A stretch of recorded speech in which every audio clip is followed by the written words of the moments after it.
All right. So, well, let's go ahead and press forward. It's 6:05. So thanks all of you who've been able to carve some time out of your schedule today and join us. My name is Mark Bowers. I am the founder and executive director of the Professional Development Consortium of Hampton Roads, or PDCHR, or Consortium, or those guys. The consortium is, we came into being in 2017. Excuse me, into being in about 2017. And we exist to serve those who lead membership associations. So professional societies, civic organizations, fraternal orders, basically any local apolitical group of people that are gathered around a common interest area. So it could be, we care about project management, we could care about being left-handed and right-handed world, we could care about these 8 city blocks that make up our ward or whatever. It doesn't really matter what those membership organizations are about. What we care about is helping the leaders lead better. We formed because frankly, there's no place for education for this noble profession of volunteer leadership. There are places you can go and spend a bunch of money, but that's not what we wanted to do. So that's why we offer mostly free stuff, pretty much every month, sometimes more than once a month. Workshops like this where we're bringing an expert like Dr. Strong, roundtables where we help people connect with each other over a common functional area or a common role, like, hey, all you treasurers come together. And we do a couple other things during the year, all about promoting education so association leaders can lead smarter, not harder. We've quite frequently find in the room folks like nonprofit organizations leaders and other consultants and stuff like that, and that's great because it's a better mix to coordinate with peers and see what they're up to and maybe share some lessons learned. So with that, I will again just remind everybody, you should have gotten this when you logged in, that we are recording this. If that's going to be a problem, like Stephanie's a fairly shady character, the way to cure that is go away. So on Friday, you'll get a note, thank you note for being here, including a link to a resources page. So you have Amy's contact information and slide deck, and if there are other resources that come up, including this recording and a transcript of the chat box. So you can recreate this at will, which sounds very exciting. All right, so time for me to shut the heck up. And I'm just going to turn this over to my friend, Dr. Amy Strong, who met probably about a year ago, and just one of those casual, oh, you sound, in your 2-minute elevator speech, you sounded pretty interesting, so let's connect. And it's like, all right, now that I've heard what you do, there's a whole bunch of people I think who could benefit from that. So Amy, tell us about decision making and yourself and stuff. Yeah, thank you so much for having me. I'm really excited about this. So I own a coaching and executive and leadership coaching business called the Solver Space. And I have all kinds of clients. I have small business clients. I have nonprofit organization clients. And I mostly help them write strategic plans for their organization or agency.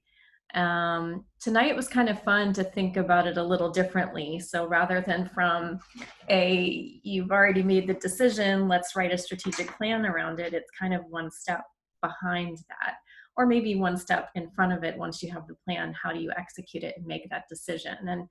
And I'm really excited to talk to you all about decision making tonight. And this is going to be very collaborative, I hope. That's up to you, of course, but I have lots of questions sprinkled through my slides.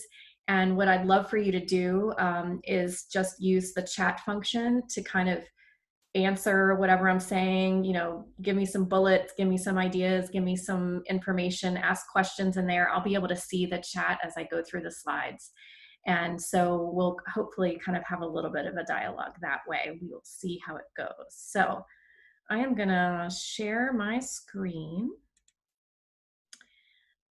And if technology works, can everybody see my slides? Awesome. I just have to figure out how to get the chat box back up. And that's the only thing. And oh, here we go. Okay, so we are talking about decision making tonight. And where's my, sorry, my slides aren't advancing the way I think they're going to. There we go. So this is a fun little quote that I always talk about when I think about making decisions, which is the road of life is paved with flat squirrels who couldn't make a decision, right? So I think a lot of us get caught in that analysis paralysis, decision fatigue, where especially in today's world, I feel like all of life is one constant decision making process. Should I go to the grocery store? Can I do an airplane travel? Should I wear a mask? You know, where am I safe? Can my kids go back to school? We'll talk about a huge decision making that the entire public school system is facing right now. So, and if we get caught in that instant of not wanting to make a decision, not knowing which way to go, we become the flattened squirrel, right? So it's important to equip ourselves ahead of time with tools and methods to move through the decision-making process so we're safely to the other side. That's the kind of squirrel we want to be. So think about the last time you had to make a decision, and probably a really big decision. Think about kind of your last really big decision. Did you kind of have that analysis paralysis? Were you kind of stopped in your tracks? And why? Does anybody kind of want to share any kind of anecdotes from their lives about when they were flattened like a squirrel? And yes, Stephanie, you can totally steal that quote. I don't even know who said it, but I talk about it all the time. Nobody with any anecdotes yet. That's fine. Conflict between what was good for me personally versus family, right? So when you have these two goods, right, it's easy to make a decision when there's like good versus evil and right versus wrong. But when it's two greater goods and you have to choose between which one you're serving, that's a flat squirrel position to be in, right? To have to navigate. Having to choose a new car. Mark, I'm curious, what about that was paralyzing in terms of what was the hard part about that in terms, like, was it like, should I get a new car or not? Or was it the type of car you wanted? Well, I hope it's okay that I took myself off mute. You're just answering that. So what I found challenging was the different criteria. There was no question that we needed a new vehicle. You know, one died, but my engineering brain, you know, wanted to do a bunch of research.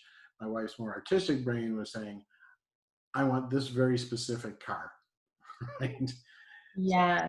And so the you can probably guess which way the decision came out. We got her new car that she wanted, but you know, for me it was, you know, maybe not paralysis, but so much as suppressing all the other stuff that I thought, that I personally, you know, thought was very important in making this decision. So. And I love this because these are, you're like setting up the whole presentation for me, because those are two very different forms, and they're actually written about and talked about in formalized forms of decision making that we're going to kind of go into as we talk about this. And Ed has an even huger decision that was kind of paralyzing for him, which was the type of voice possibility following his laryngectomy. And wanting to do versus shoulding. So, right. So there's need and there's want and there's should, right? So this is all really great stuff. Y'all are absolutely dialed into the kinds of questions that we're going to be talking about tonight. So what causes the paralysis? And you all touched on a bunch of these things. We're being worried about being right. Everybody wants to be right, as if there is one right answer to a decision. We're going to talk a little bit about how that's not necessarily true. But worried about being right versus wrong, not having enough information. That's kind of what Mark experienced, having to make a decision in the dark. Some people are very data driven and they need information. Sometimes it's about too much discussion. So if you are the kind of person who likes thinking in groups and asking for advice, that's great. That's a great personality trait. But sometimes you can get in this loop of, well, this person said, and then this person said, and you forget what you're saying. You're not listening to what you're saying. But fundamentally, what I'd love to have you all think about is if you try to go into decision making without a clear methodology. And tonight I'm going to give you, I think it's like 6 different methodologies for all different kinds of decision making for different personality types and different decisions that you have to make. So let's talk about what happens when a decision goes bad. So what happens if you make the wrong decision? Oops, let me go back up. I meant to click up here, back to my chat. I know Stephanie talked a little bit about family versus self, and which one of those was kind of the greater good of the two. Steve is talking about a new job decision. I'm sure if I could crawl into your head for a second, there's a little bit of that worry, like, well, what if I choose the wrong one, right? What if I go there and I don't like it and I should have chosen the other one, right? So what happens then if you do make that wrong decision? Does anybody have any thoughts or feelings around making the wrong choice? How does that kind of affect the way you approach a decision? Yeah, Mark is saying it's embarrassing. There could be a financial impact, an impact on your status. You could then not want to make other decisions, and that's getting fundamentally to trust, right? Trusting yourself and your place in the world. If you make a decision that goes wrong, you are less likely to trust your decision-making capability. And what I would argue, so part of what I do for my own personal research is I interview women about, it's for a book that I'm writing, and I'm interviewing women and I ask them, when have you felt the strongest in your life? Tell me a story about when you felt really strong. And I've gone through about 15 women now, and every single story is when they were making an almost ridiculous choice that seemed like totally the wrong idea. And then it ended up, and they were terrified and they thought it was going to all go wrong. And it ended up being this thing that was really transcendent for them, even if it really was the wrong idea, right? So I'd like us to frame the idea of decision making as hope and possibility rather than fear and anxiety and the potential to be wrong or do the wrong thing. And Ed is right. Sometimes you wait too long and you lose your choice, right? That car drives off the lot. That job, somebody else accepts it before you do. So it's imperative that we approach decision making from a place of empowerment and trust. And I think I have a Deepak Chopra quote here. If you obsess over whether you're making the right decision, you're basically assuming that the universe will reward you for one thing and punish you for another. The universe has no fixed agenda. Once you make any decision, it works around that decision. There is no right or wrong, only a series of possibilities that shift with each thought, feeling, and action that you experience. So understand that as you go into a decision, sometimes it can feel like your toes are hanging off the edge of a cliff, like a do or die situation. But fundamentally, you're going to fly no matter what you choose. It's just a matter of choosing the thing that fits into your life and your mission and your vision and your growth in the best fit possible, right? But you're always going to make it fit. You're always going to make it work, and the universe has your back. So just always remember that. if you don't remember anything else about decision-making methodology tonight, always remember that. So here's kind of like an agenda for tonight. We're going to spend some time in what I call classic decision-making methods. They're the ones you're already probably using, whether or not you realize they're decision-making methods. And then I'm going to introduce what I think are pretty novel decision-making methods, although if you're super astute, you might have heard of all of them before. But to me, they're pretty different, and they get me thinking about decisions in a different way when I really need to shake things up.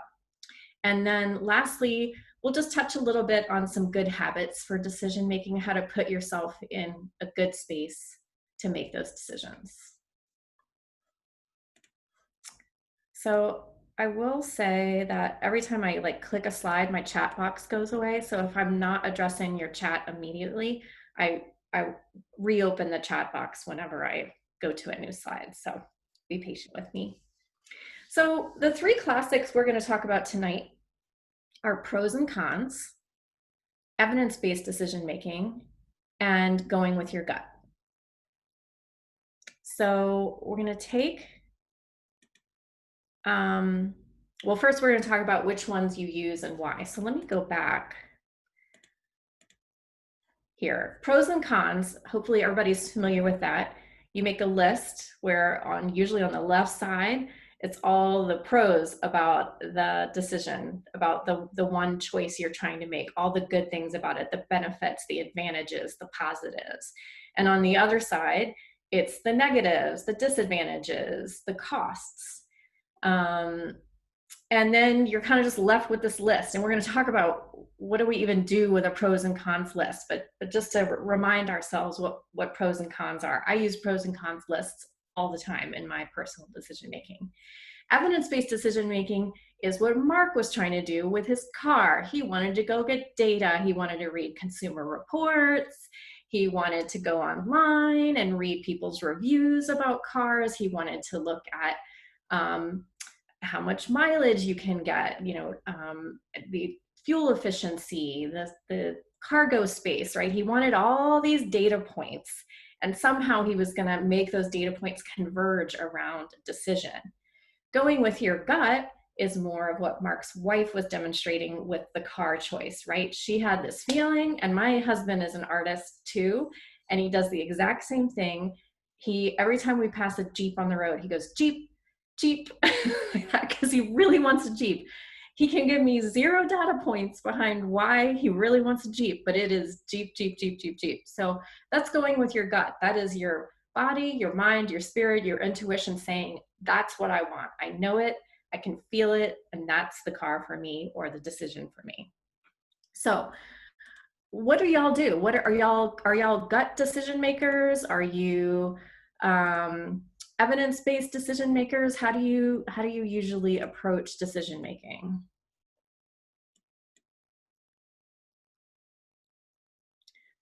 Depends on what's at stake. Liz is gut all the way. So is Ed. And yeah, Ed, I don't want to discount going with your gut and in fact, I talk a lot about it throughout our presentation that no matter what methodology you choose, I always want to move or flow in some sort of gut or intuition, no matter what. Even if you're looking at data, I also want you to listen to what your intuition is saying, because you're right, Ed, it comes a lot from your experiences. Exactly, just like Liz is saying. The data can help you kind of sort through information, but sometimes fundamentally your intuition knows what's going on. So let's talk about each of the classics and how to use them the best to their maximum advantage. So as we talked about, pros and cons is a checklist of the benefits and drawbacks of each one. And I actually created in this very meta experience a pro and con list of pros and cons. So the benefit of pros and cons, they're objective, they're very deliberate. Whenever you write down something rather than talking to friends about it or just thinking about it in your head, you go way deeper in your cognition and understanding of the subject. So always try to make it a writing exercise when you're doing pretty serious decision making. That turns a different part of your brain on and helps you process it. It can really improve your understanding the situation, and it avoids gut feelings and analysis paralysis, because you're forced, for every pro you think of, you're forced to throw a con up there if you can find one. The drawbacks are you're only able to weigh one option at a time. So you're not able to look at 3 or 4 different choices. It's just kind of like a yes or no binary method. And it doesn't always produce a clear choice. So you can write up your pros and cons list, but there isn't like a little total at the bottom that says, well, this is clearly the choice that you're making. You still have to look at the pros and cons and do more decision-making methods. It is subject to bias, so you can anchor on a thought, especially like a gut or intuitive thought. You can kind of anchor there, and all your pros and your cons can be biased based on the way you've anchored yourself. It's also kind of decision making in a vacuum. You're not pulling in data, you're not pulling in advice from others, and it's highly dependent on the question you're asking. So if it's a really tiny question, it'll be a really narrow list of pros and cons versus a broader question.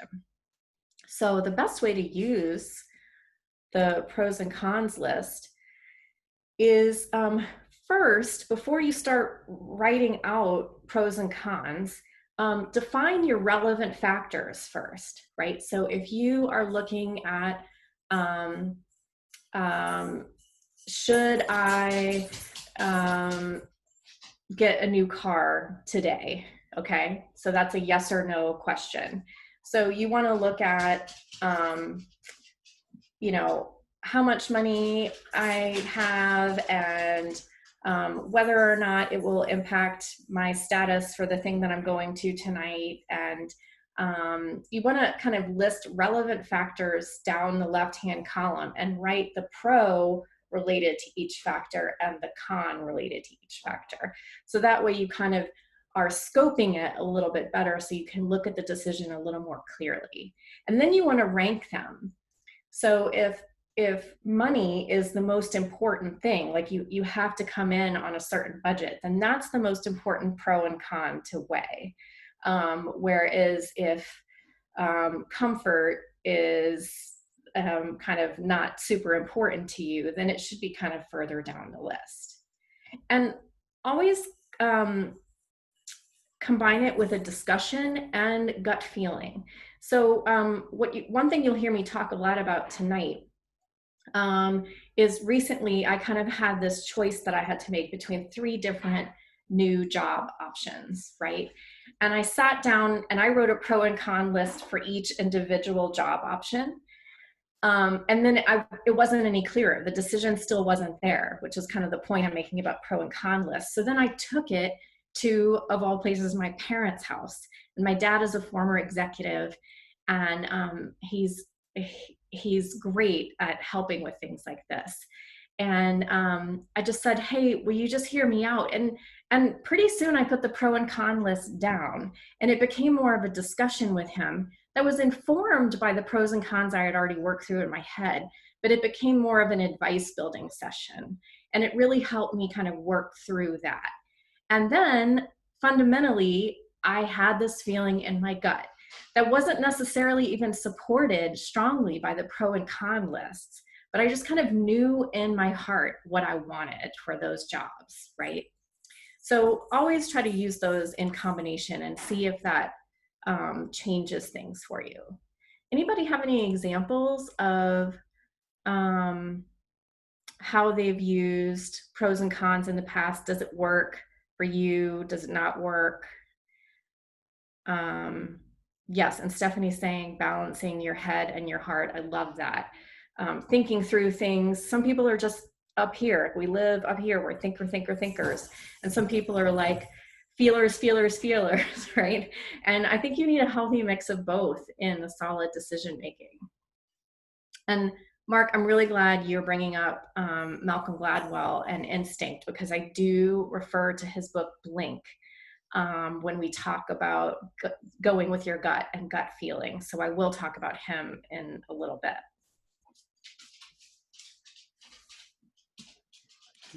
Amy, could you re-ask that question? I lost myself thinking about you calling out my name. So all I was asking is, when have you used pros and cons before? Did it work for you? Are you a pro and con lister? Does it not work for you? Why or why not?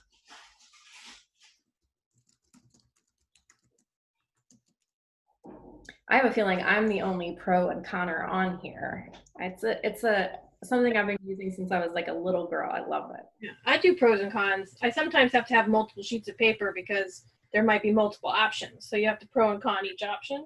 Yes. But yeah, I use it quite a bit. I use it for even, making a job decision when you get an offer. What are the pros of taking the job? What are the cons? Yeah. I use it for furniture, or making a big purchase on furniture. What are the pros of keeping what you've got versus redecorating and all that kind of stuff. It's great because it's really accessible. I mean, as long as you just have a little notebook, you can just draw a line down the middle and you're ready to go, right? It doesn't really take any sort of like philosophy about it. So have you ever heard the term Benjamin T? No. So I had somebody who used to use that, and it's basically 2 columns. And so I've always equated that with pros and cons, but now I'm wondering if it's not something a different thing. If it's a different thing. So I'm gonna have to look it up. But anyway, so I was just wondering if you knew what it was. Thank you for that. I'm gonna look it up too. That's exciting.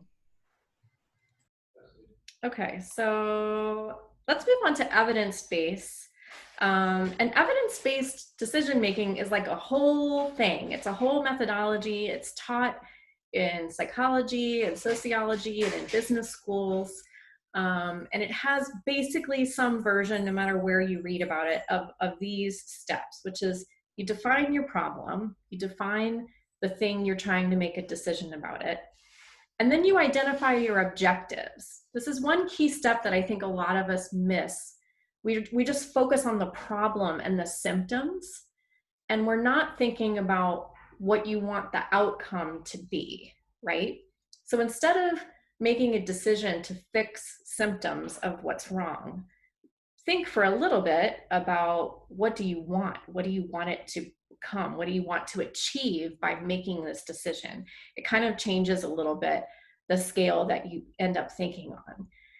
And then here's the part that Mark loves, is the search for information. So you just go get your data and you research and you ask, and this can be asking people, asking for advice. What did you think about this? But it could also be really hard data searches if that thing kind of appeals to you.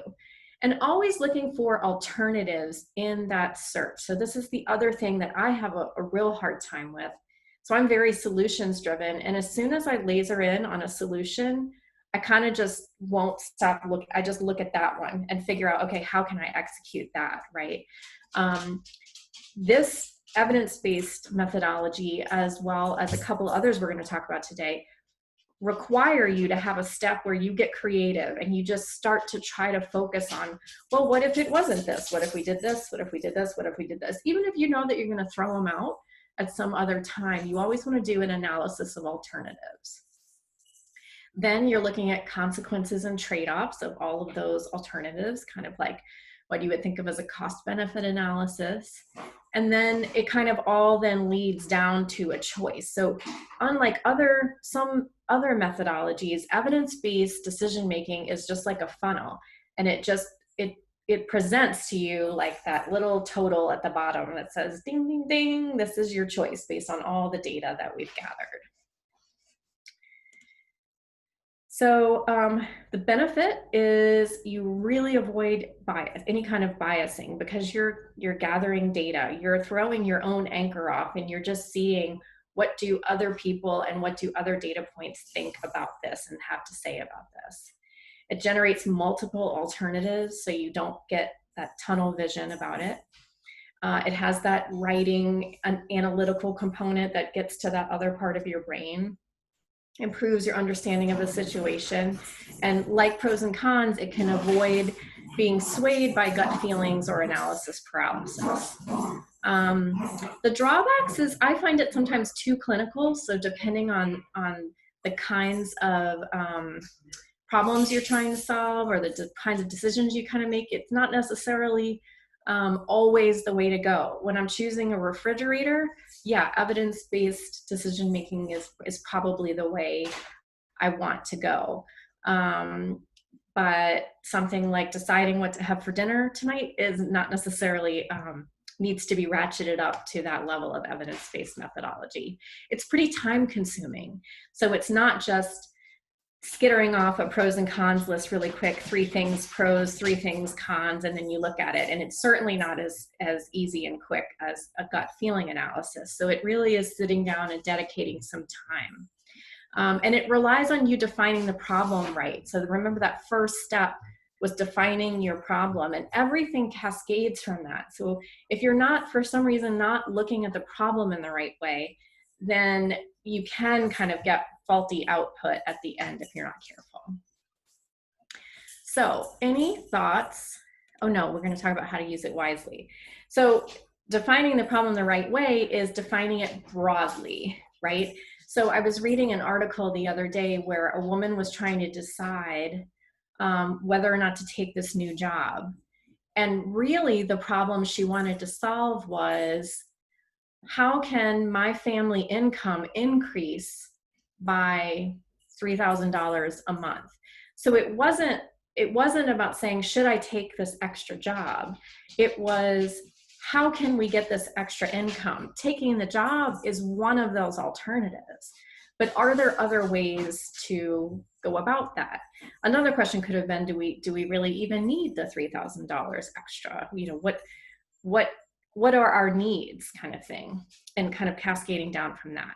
Another really important point is brainstorming. So because this methodology is so heavy in the data and facts, it's really important to tap into your creativity early and often, and brainstorming is a really good way to do that. So jotting down words and images and ideas prior to getting heavy into the analysis is a great way to keep yourself creative throughout. Seeking data from others is a good way to kind of keep yourself from looking only at biased information. Just make sure to weigh them lightly. Everybody has different lives and opinions and experiences with things, so trust your gut when it comes down to deciding whether or not to trust somebody. And allow a little bit of gut feeling. Sorry, my dogs are. That's beautiful. That is the nature of Zoom these days. It's true. Nobody noticed, not even me. Oh, okay. So what about this evidence-based decision making? Has anybody gone down this rabbit hole of data analysis and analysis of alternatives and evaluating those alternatives to make a choice? Has anybody dedicated themselves to this pathway? I'm just reading these comments.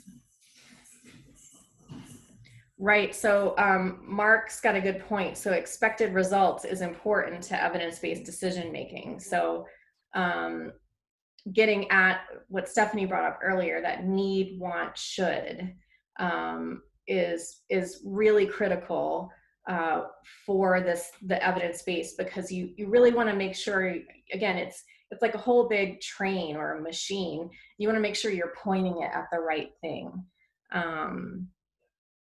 So Liz used it for a health decision.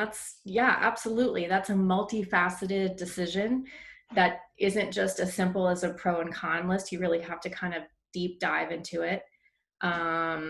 Ed was thinking about looking at the evidence for his car. What is it about your wives and gut feeling cars? I love that. That's like a really cute little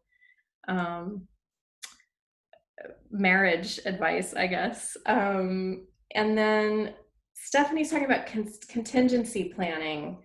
That's a great question, Stephanie. Can you elaborate a little more on that if you want, on audio? Yeah, I mean, I think when I'm trying to make decisions and I'm weighing different options, I also try to think, well, if I go with this option, what's my fallback if it's a bad decision or if something goes awry? is there a way to recover from that? So always looking at those kind of contingency plans as a part of deciding which tack to take. But I wondered if there's something in, sort of scientific about that, or tools for that. So. Well, the coach in me is telling me maybe you're not trusting yourself enough in your decision making. That's my. Either that, or it's an underlying desire to always be in control and always be right. I say that as someone who always has to be right and in control. So I feel that. That is a hard, sympathetic response I'm having. Yeah, so contingency planning to me is really just, you've already made a decision and you have a plan, and things outside of your control start to eat at the sides and of your little box of a plan and make things go awry. To me, it's not necessarily contingency planning to have an expectation that you and your plan and your decision are gonna fail. Yeah, I guess it's kind of a what if. So like if you take a new job, Sure. you move to a new town, right, to take this new job. What if you don't like it? Then what? So do you have a plan Yes. to help you recover from that decision if it didn't work out as you thought it would? Yes. And I love that. I hadn't really thought about that in the construct of decision making, but now I'm seeing how you're talking about it.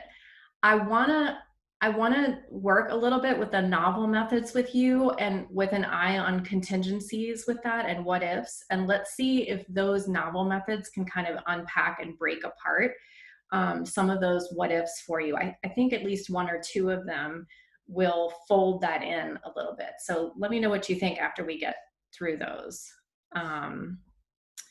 Steve is saying always have a backup to the backup to the backup. Can it be like a survey? And if you don't know the problem and or what the expectations are, you can end up with more problems. Yes, yes. And actually the last methodology I'm going to talk about makes sure from the get-go that you take like your mission and vision and goals first. Like you think about those first before you even look at the options. You look inside your business or organization, or inside your life or your family, and you figure out what your personal expectations and goals and needs are first, and then you weigh those against options.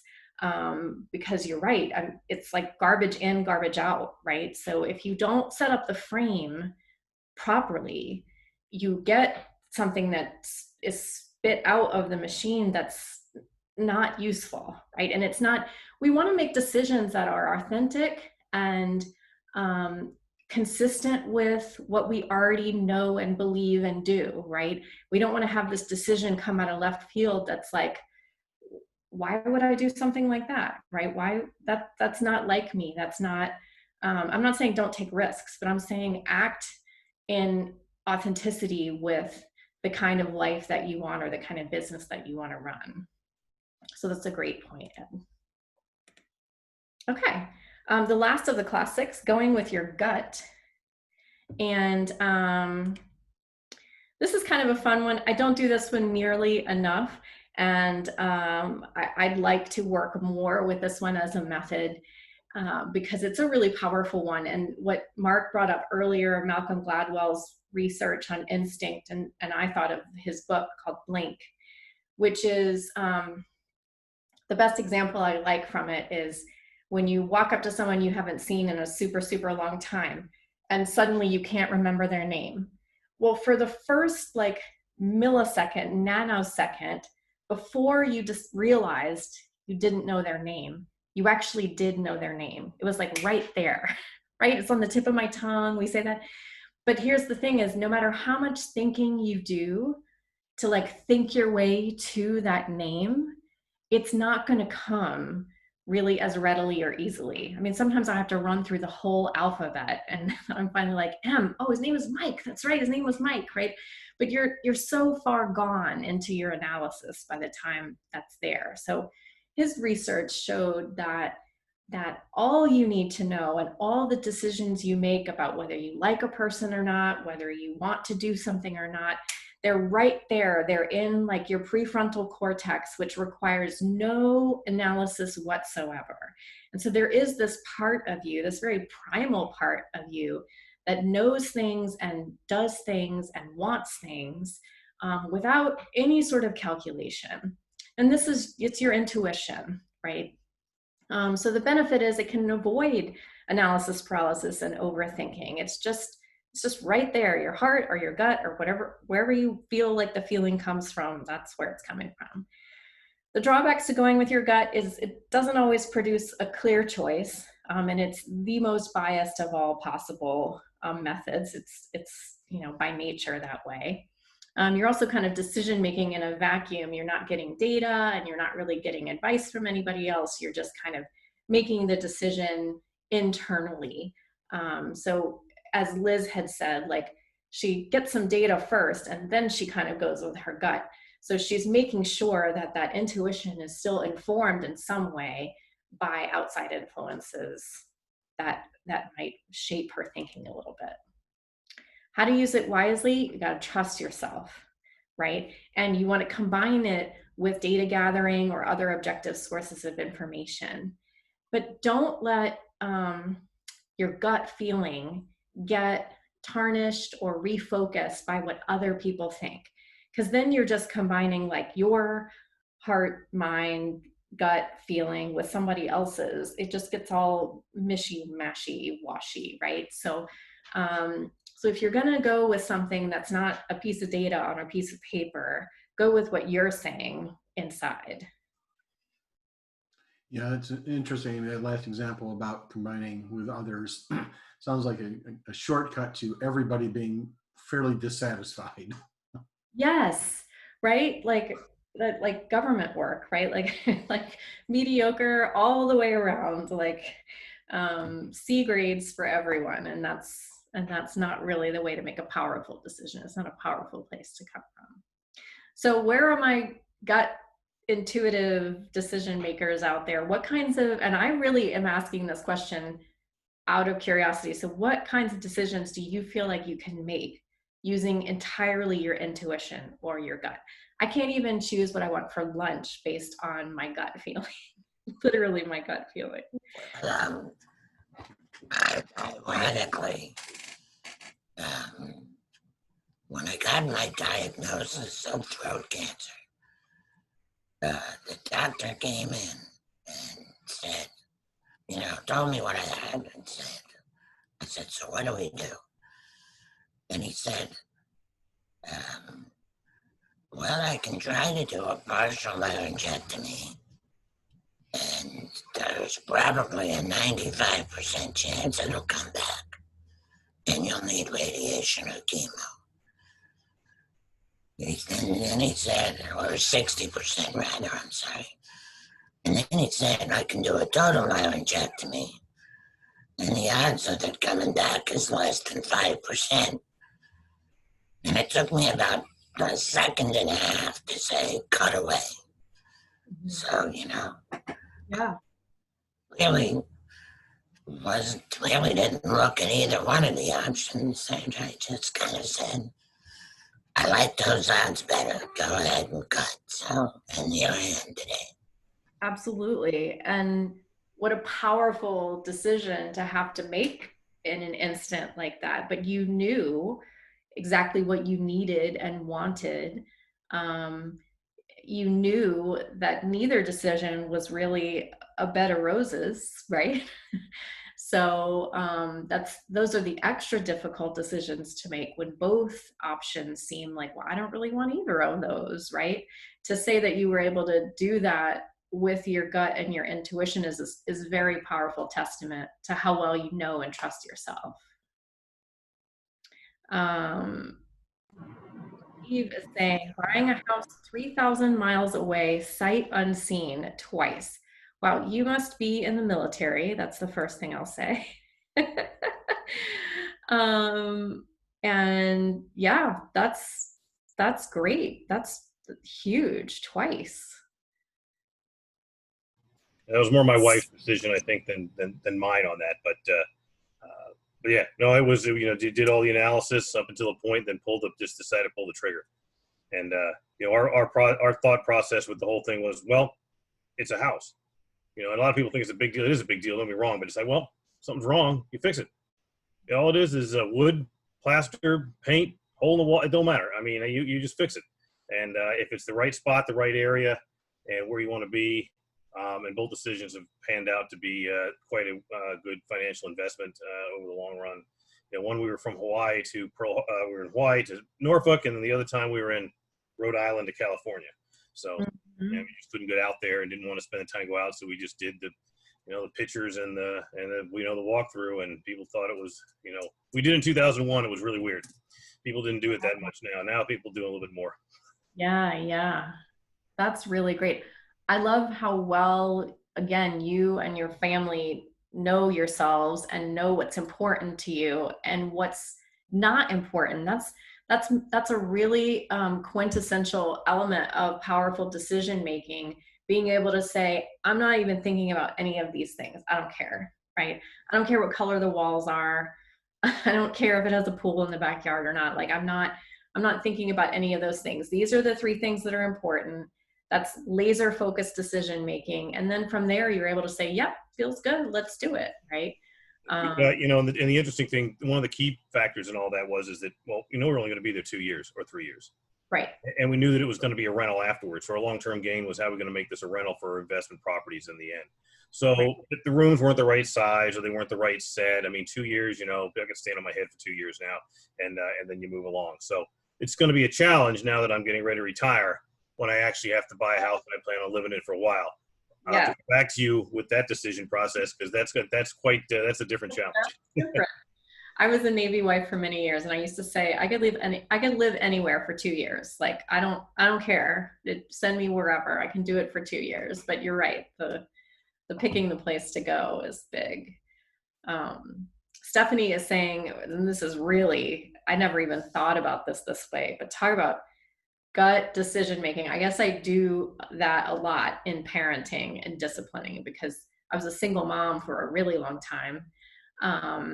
And it's like, you're the only decision maker in the house, and it's constantly, can I have this? Can I do this? What is, why can't we, what is this? Why can't we do this? And what's for dinner and all of that. And it's like decision. And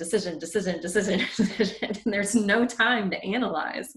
There's no time to think about, let me just read a parenting book real quick before I talk to you about that. So that is a lot of gut and parenting from the heart, decision making from the heart, and owning up to when you make the wrong decision, right? For your family, or for, hey guys, I got mad about that, and now that I'm looking back on it, I probably shouldn't have. That I probably could have cut you a little bit more slack. So I'm here apologizing for that decision, and, let's move on. So being able to own up to poor decision-making under duress, under stress, is also a big part of it, and learning from that and moving on from that.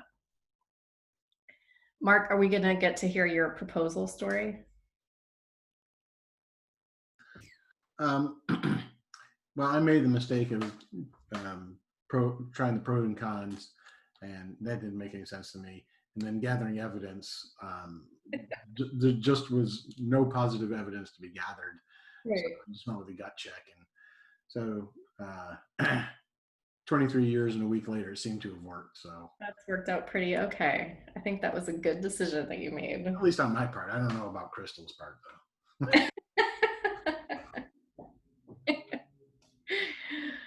Okay, cool. So we're going to walk away from the classics now and do a little bit of what I call new and novel. They're not necessarily super new, and they may not be novel to you, but they're not our typical go-to decision-making tools that we just kind of have in our pocket to use without even realizing we're using them. So one's called the 6 thinking hats, and we'll talk about all of these. And then the second one is what I call putting it in place. And this is something I do in my coaching practice. I don't even know if someone has come up with it, if it's like a sociological concept or not. I just call it putting it in place. So we'll talk about that. It's a visualization exercise. And the last one is the matrix. And my data gatherers are going to kind of like the look and feel of this, but so are my gut people and my vision makers. It's kind of a combination of those two. So that's a very exciting one. So the 6 thinking hats is a concept created by a man named Edward de Bono in the 80s. And the idea is that whenever you're thinking about anything, any kind of thinking, decision making, but also just any thinking, you're always wearing one of these 6 hats. And the idea is sometimes you can go through life only wearing 1 or 2 hats. And what would your life and your thought processes, literally your thought processes and your decisions look like if you just switched your hats a little bit more? And so the 6 hats that he's come up with is the white hat, which is my facts. It's my data and information and facts. That's one way to think about problems, and it's certainly one way to look at decisions. And then the yellow and black hats is your pro and con list. It's your positives and negatives, right? And some people who are usually considered optimists walk around with that yellow hat on a lot. And they're able to, no matter what's in front of them, able to give you a whole list of positives about it. Like, I can tell you all the pros about this thing and all the reasons that this will work, all the things that could go right, all the reasons that this is a huge win, right? The black hat people are your negative Nancy's, and they can tell you all the reasons that things might go wrong. It's also probably some negative self-talk in your head, if you're like me, telling you about all the reasons you should not make that decision and the bad things about it and the disadvantages and the negative impacts. Your red hat is your emotion hat. And it's like a gut feeling, right? So you're going to see a lot of what we've already done already folded into these 6 hats. So, but beyond gut feeling, it's also talking about, you know, if I made this decision this way, how would that make me feel? So us data gatherers are not really very used to thinking about that having feelings as a component of the decision. So if my husband buys that Jeep, right, there's no data behind it, but he knows how he's going to feel sitting in that Jeep driving down the road. And that's a big part of what's driving him, you know, metaphorically, to want to make that kind of a purchase, right? So that's a big red hat thought pattern, is emotions. The green hat is creativity. And here I have it as alternatives, because we've already talked about it in the sense of alternatives. But the green hat is the opposite of my laser focus, right? Like, I find one solution and I'm like, let's just go for that. That's a good solution. The green hat is the one who says, wait, but what if all these other things, right? And that can be in a positive or a negative way. So Stephanie, here's a little bit of that contingency is just starting to think in, to sneak in. So the green hat sees all the different possible combinations of what could happen. And you've seen this person actually in meetings too, the green hat thinker, because I'm in a meeting with my white hat on, right? And maybe sometimes my blue hat. And I'm like, okay, let's get down to brass tacks. Let's do this. What do you know? What do you know? What do you know? Let's go. And the green hat is there going, oh, but you know, they're the dreamer, they're the innovator, they're the visionaries. They're thinking about totally outside of the box, right? And my first inclination is to want to just kick them out of the meeting, because it's like, no, we've already figured this out. We're already going in this direction. But if it weren't for green hats, we wouldn't have any innovation in life, right? So sometimes reach for that green hat and think about how expansively you can think about a problem or a concept before you narrow down your focus. Blue hat is where I love to live, and it's about the processes themselves. And so it's how you organize your thinking, it's which decision-making tool you're choosing, and it's kind of about the sequence and the amount of time that you put on different hats. So it's kind of like an overarching hat. So just take a minute and you can either chat with us, or you can just kind of think internally about which hat are you like 90% of the time walking around wearing. Are you a yellow hat positive person, optimist, eternal optimist? Are you a green hat dreamer? So what's your most common hat? And what's the hat that you is like way in the back of your closet because you just never put it on? You're not comfortable wearing it. This can actually be the negative hat for some people. Some people just don't like looking at the what if things go wrong. People like me, and I think Stephanie said as much, we're right there with the negative hat just to make sure, like, well, what if this goes wrong and this could be bad and whatever. But the interesting thing about the hat you dislike is that when you're stuck in a decision, sometimes it means you need to go put on that hat that you don't want to put on. And just to get you over the hump. Not to say that focusing on negatives or emotions is the one way out of thinking about a problem, but anytime you make your brain think in a different way from how it is normally thinking, anytime you interrupt those synapses in your brain and force it down a different pathway, you like divert the stream of thought and suddenly it's running down these other little rocks over here, all kinds of new ideas live there and all kinds of new processes are there. And so putting on a hat you're not familiar with, putting on a hat you don't like very much can often make or break your route out to your decision. And for really big decisions, try them all on. Just go back and forth, putting them on. So does anybody have any, oh yeah, we already have. Can I just verbally say something? I tend to, when I'm stuck trying to define what it is that I want, I'll sometimes make a list of what I know I don't want. And then that sometimes frees up my thinking to go, okay, well, if I don't want that, then I want maybe the opposite of that. And what is the opposite? And that helps to hone my thinking a little bit. That's great. That's a process I call flipping the script. Okay. When I work with my clients, and if you have that negative tendency, if it's negative self-talk, or if you're more focused on, I know I don't want these things, go ahead and let that out. Like, you're a black hat person, right? So go ahead and put that on paper. And that's an important component. Like, I don't want anybody to ever think of the negative part or the cons part or the black hat part as like, well, we want to avoid that. That's a really important part of understanding the problem and understanding where you're at. Knowing what you don't want is just as important as knowing what you want. The only thing is, knowing what you don't want isn't an actionable item. And so what you do, and what I ask people to do, is just flip the script on that. Well, if I don't want that, what does that leave, right? What's in that set outside? If everything out here is what I don't want, what's left on the inside of what I do want? It's a very powerful practice. Let's see, I'm catching up on these comments. Sorry, Liz. I'm sorry we missed you on your gut response. You're welcome to hop back on and say whatever you want. Mark is a big alternatives guy. That one's tough for me. I'm jealous. And Liz is positives and emotions.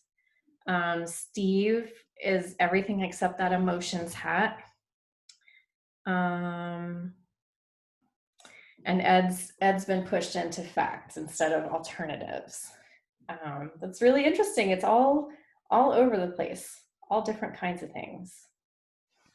So that's cool. I think a big part of my decision making is just having the ability to tune in to the intuitive knowing of myself, which is, it's like a developed practice all on its own of just being able to like sink into this, like, what does my body feel like when I'm like kind of in my space of knowing, and I'm not in a space of kind of thinking about what another person might want, or thinking too much about, what the outcome could be. When I'm just like focused on, okay, this is what I want. This is why I want it. And this is the decision that I know will get me there, So that's kind of more like with the gut feeling. It's not just like the way it kind of sounds. And that was my dog in the background. I don't know if you heard it. But it's kind of like, if you're not in that space of knowing, then it can just seem kind of willy-nilly, Right. flighty decision making, where you're not really thinking about anything and you're just kind of going on a whim. And, you know, I just wanted to expound on that because it's like a really important way that I make decisions. So yeah, that's all. I'm really glad you shared that, because I did want to emphasize throughout of not dismissing gut feeling and intuition in any way as like a decision-making method. I mean, it's not very methodological, but that's the only like issue with it. And Stephanie pointed out, self-awareness is a great tool. It's an amazing jumping off point. And the last method we'll talk about with the matrix is for those of us who are not as self-aware and tuned in as Liz is. It forces you to throw that self-awareness on a piece of paper first and deliberately, if you're more of a deliberate thinker, right, rather than an intuitive, it forces you to be deliberately intuitive and get that out, and almost like put that gut and intuition in a more formal form, right? If you're not used to being in touch with who you are and what you are and what will serve you and what won't serve you. So thank you, Liz, for bringing that up. Eric, I wanted to circle back to you. I'm curious about your comment about fact speaks volumes. So Eric thinks he uses all the hats, but fact is like boom, boom. Why? And you can come off mute if you want to talk, or you can chat about it. But why do you like facts so much? I think facts tell you exactly what's happening. Mm-hmm. I mean, that's your results. Mm-hmm. There's no getting around the actual what you have at hand. Yep. So I think that's why I say facts speaks volumes, and a lot goes back to a lot of the positive sides, because you still got to encourage yourself, and even though when it looks negative, you still got to have the optimism to think that it's going to turn out right. Right. I love where you're coming from with this, because when you make tough decisions, you have to be in a place of power and strength and trust. And for you, that's facts, right? So having facts and knowing what's what, those are your words, allows you to make really powerful decisions because you're grounded. You're standing there in those facts, and you kind of don't need to know anything else, and you can put on those other hats to help you think about the nuances of it, but you ground yourself in your facts. The same way Liz was just talking about, she grounds herself in herself, right? In her intuition.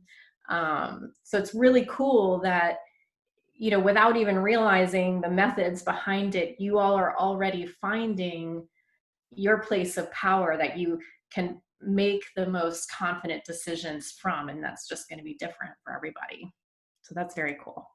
Thanks for sharing, everybody.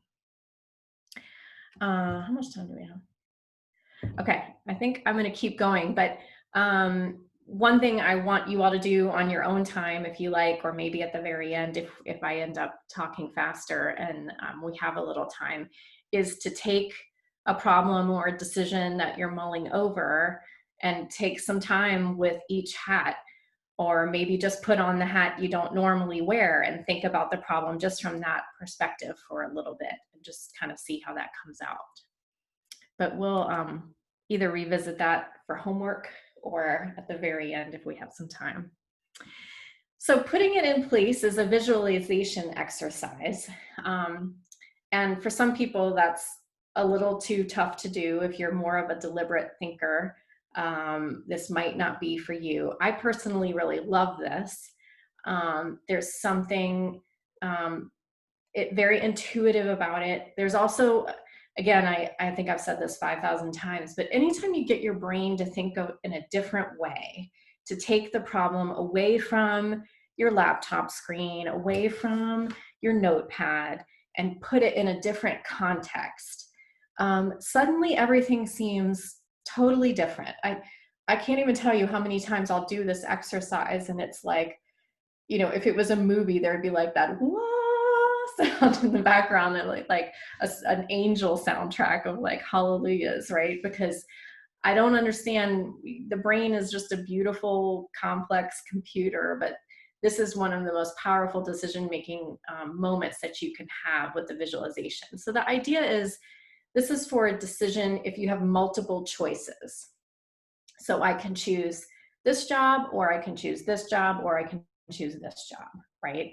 Or I can choose to do this with my business, or this with my business, or this with my business, right? And you're going back and forth because it's like, oh, that's a really good job, but that would be a really good job, but I don't really know about this part of it, right? And it's looking at these three really huge things that you have to choose among, and not really knowing what to do with it, not really having a construct to break it all down. So the idea is not to try to break it down. So what I would want you to imagine is, and actually you don't even have to do it total visualization. So you can go to a park, you can go into your backyard, you can do it just walking around your house or walking around your office building if you like, but go into a physical space of some kind that you enjoy and take that first option. So say it's job number 1, and I want you to walk with it and put it somewhere in that physical space. So in this graphic example on the slide, I'm at a park, right? And so job number 1, I'm gonna go put at the fountain at the park, right? And you go stand at the fountain and you like try to make sure nobody's watching you as you like kind of pretend to put this option at the fountain. But while you're standing there, the fountain space starts to represent that job. And while you're there, you start thinking about, you put yourself inside that job. What kind of clothes would you put on in the morning? How long is your commute? What would you listen to while you're driving in your car? Who's the first hand that you shake walking through the door? What does your desk look like? What's the first email that comes up? You walk yourself through a whole day, for instance, in that job. And while you do that, you're strongly associating it with the space that you're in until you feel like you're fully lived in that job. And then you just continue to do that, walking around and placing your other options in other spaces. So in this park, you could put one option at a picnic table, another option at a tree, another option at the fence on the side. And again, as you go to each space, you live fully inside that option. You think about how it smells, how it tastes, how it looks, how it makes you feel, what other people are saying about you, what you're saying about your job, or what you're saying about your day. You live your entire space in that. And then you take a little break, go for a little walk around. And then after that, you go visit those spots again. And something really interesting happens where as you walk from one spot to the next, you begin to be drawn to one of the spots. I don't know what kind of weird magic it is. I don't know what happens. I don't know if you just end up putting your favorite option at your favorite spot. I don't really know how it works. All I know is by embodying in some way in a physical space your option, you are able to think about it in a totally different way. It's a very powerful practice, and I would really encourage you all to kind of give it a try the next time. You can just do it in your backyard. I've done it in my backyard. And it's what the interesting thing that happened was I realized there were these 2 that I kept wanting to go back 1 to 2 to 1 to 2. And I realized there was a space in between them where I felt the most comfortable. And I had to find some sort of a hybrid of the 2. And that's kind of how I went forward, and it ended up absolutely being the right decision. So any thoughts or reactions to that craziness? Because that was a lot of like woo-woo crazy. Has anybody ever done visualization exercises before? Do you find them effective at all?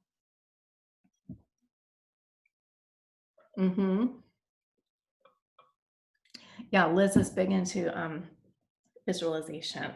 Yeah, You know, what's interesting about visualization, I always discounted it. And then I read, I actually don't like vision boards. I have strong opinions about vision boards. That's for another topic, another day. But if you, they took college basketball players and they split them in, they did like a study, and they split them into two groups. And one set of college basketball players, they allowed to practice physically together, right? So they did drills and they practiced on the court. And the other set of players, all they did was sit them in a room and do visualization exercises with them about making every free throw, making every 3-point shot, whatever. I don't know anything about basketball, but when they visualized excelling at all of the skills that they needed. And every time they would put the teams against each other, and every time the visualization team won over the physical skills team, because at some way your body already knows what to do, right? And it's a matter of convincing itself that this is the right way, or that you can actually do what you think you can do. So visualization is pretty powerful. Okay, so let's go to our last option and then we'll wrap it up. This is called the matrix. And basically what you're doing, instead of a pro and con list, you're having your options across the front, across the top rather, and your goals down here. Can everybody see my mouse moving when I move it around? Actually, let me use it as a pen. Okay, so say you have, and we're going to talk about goals in a second, but say you have like your life's goals written out here, or your business goals written out here, right? Goals 1, 2, and 3. And then you have options 1, 2, and 3 here. Okay, there are lots of different ways you can fill in these squares. You can give them numbers like, okay, so this option here doesn't fulfill my first goal in any way. So we're going to give it a big fat 0. But option 2 is like everything I would need to fulfill that goal. So maybe we'll give it a 10. And then option 3, you know, maybe whatever. So you can do it with numbers. You can do it with smiley faces like, oh yeah, so option 1 is like everything I need to do. Goal number 2, option 2 is I'm not so sure, and nope. So however you want to do it, check, X, and halfway. So you are weighing your options not with the data that comes with them, although you already have done some data gathering to be able to make decisions about them, but you're weighing them against the goals that you've already created for yourself, or like I said, your business organization. So I do have some prompts in here about how to even know what your goals are. But the way I choose goals is I define my mission and vision, which for your business organization, you probably already have a mission and vision statement. For your life, a mission statement for your life to me is a description of who you are on your very best day. And a vision statement is what have you accomplished by the end of your life. I know it sounds like a huge heavy lift. This is definitely takes a few hours of thinking. But once you have that mission and vision, it's easy to create pathways, which are goals, 3 to 5 pathways that you can achieve in order to fulfill that mission and vision. And that's kind of a simple way to look at forming goals. And these goals are not dependent on the decision that you're making. These goals are life goals. So I have, right, so I have some examples right here. So say your life goals to get whatever your mission and vision are, say that 3 goals you have set for yourself are to spend more time at home with your family, make enough money to buy a beach house, and build your writing career, okay? And say the options are for different jobs that you could take. So if job one is a work from home job, then it knocks goal one out of the park, right? So like check, check, check, extra checks for that one. Whereas if job three is a 9-to-5 job in a corporate office and you're going to have to work late, that's like a big fat X. So you go through those goals and figure out whether the options fulfill the goals and to what extent. And by the end of it, this is how I recently made this decision for what job I was going to be taking. I realized that, you know, it ended up that option one was going to be what I was going to do, because it allowed me to build a writing career, like in a big way, lots of checks. And it was kind of good money. This one had way better money, right? But at the end of the day, this one was a big X here too, right? At the end of the day, this is what it helped me out with. So, super quick, some good habits. So don't try to make a decision in a rush, right? Slow down and breathe, take a minute, center yourself, ground yourself, and make your decision there. And always try to balance vision and execution. Try to balance, is this decision fulfilling my goals? And is it executable? Is it something that I can actually do? And do I have enough data to make that decision? And then finally, set a deadline for yourself. So always try to make big decisions in the morning, and don't just let decisions roll on forever. Tell yourself you will have decided this by Tuesday, or you're going to decide within the next hour. And I'm going to end up with a Michelle Obama quote. Don't ever make decisions based on fear.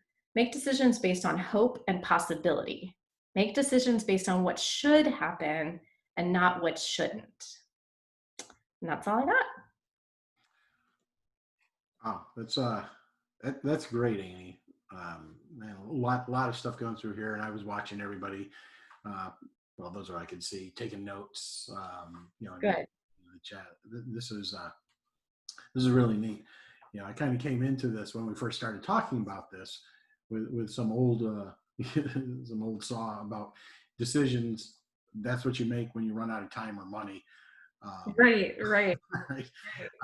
But yeah, I love all the techniques that you shared, the classics of pro and con and evidence based, and going with the gut, and these novel ones. 6 Thinking Acts is brand new to me. Putting in place, you know, visualization exercises. You know, I can see where that would be incredibly useful. And yeah, and the matrix. I could go on for a while about the value of the matrix in terms of, you know, Yeah. getting a true understanding of things, you know, assessment or decision making. And I see a lot of thank yous, you know, in the chat room. Oh, good. Because I can't open the chat right now for some reason. I don't know why. Trust me, everybody's saying you're I'm done. good. So there's that. Okay. So again, you know, thanks, Amy, for this. In the chat room and in the email that you'll receive Friday, you'll have contact information, just like what's on the slide right now. Actually, Amy, if you could go ahead and stop sharing for a second here. So what used to be the screens there. So you'll have that information available if you want to follow up with Amy. As I promised before, you'll get a copy, a slightly edited copy of this recording, copy of the chat room. None of your private stuff shows up in that, turns out. And and I think that's what will be in there, as well as a list of what's coming up next. We have just a few minutes left, so I have a request of you that I'm putting in the chat box, is that if you would take 2 minutes here, shouldn't take any more than that, just click on that link and go to our survey, and that just helps us keep getting better and saving the next group of participants. So I will leave this open. You know, Amy, if there's anything else you'd like to share while folks are doing the survey, which is just kind of rude. I really like that the last presentation slide about basically being mindful about making decisions. And I think that's pretty critical. Yeah, you know, especially right now, I think, and I kind of started my talk with this, I think so many of us are being forced into this constant decision-making mode that we feel ill-equipped for, that we don't necessarily have the data for, and under duress, under stress. And when you take these, sometimes in some cases, life or death decisions, and then you also ask me, what do I want to eat for dinner? There's a very real decision fatigue that happens. And I think it's important always to allow yourself the space. You know, you don't have to make decisions at the lightning speed that the problems are presenting themselves to you. Yes. And so allow yourself to step back, set your own boundaries, take control of the situation, feel grounded. And that might release a little of the need to control the outcomes and the what ifs and the contingencies if you feel in control as you make the decision itself, right? But it's been a privilege chatting with you all. I really enjoyed everybody's insights, and thank you for participating and it not being crickets in the background. But please email me and look me up and follow me on Instagram. I have a group on Facebook called Space Makers, which I'm sure you can search for. And it's a private closed group that I just share my insights on as well. So if you're not on Instagram, you can follow me on Space Makers. Both of those will be listed on the resources page that you'll receive the link to on Friday. So. Yep. All right, again, thanks again, Amy, and thanks again, everybody, for joining in. We'll do this at least once a month, and the next email that you get from me will include the next 3 things that are coming up, maybe 4, who knows. So thank you so much, and have a great evening, everybody. Thank you. Bye.